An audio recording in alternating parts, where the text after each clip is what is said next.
It's been a wild 2 weeks. Let's review. In the last 2 weeks, we have seen the Biden campaign and the Democrat Party slowly pull the plug on Biden's campaign, specifically after his failed performance at Debate 1.0. We've seen the lawfare attempts to sabotage Trump dealt a final death blow. Then we watched a failed assassination attempt on Trump in real time, and we've seen the storyline only create more questions about what is really going on.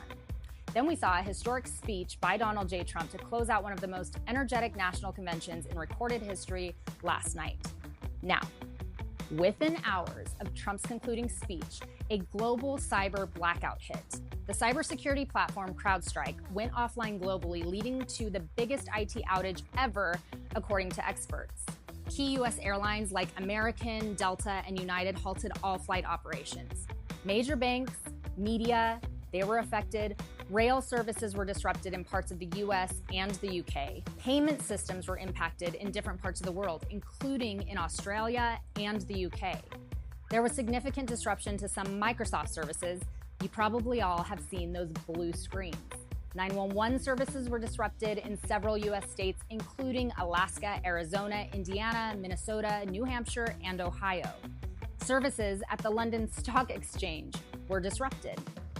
Now, don't worry, because the CrowdStrike CEO says this is not due to a cyber attack and that the issue has been identified, isolated, and a fix has been deployed. But let's remember that back in 2020, Klaus Schwab took to the world stage to openly warn the world about a cyber attack that would bring the entire globe to a complete stop. But still, pay insufficient attention to the frightening scenario of a comprehensive cyber attack, which would bring to a complete halt to the power supply, transportation, hospital services, our society as a whole. The COVID-19 crisis would be seen in this respect as a small disturbance in comparison to a major cyber attack.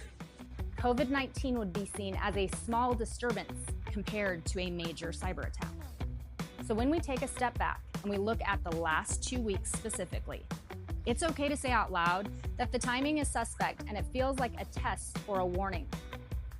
Our automatic default position with government and power players should always be distrust.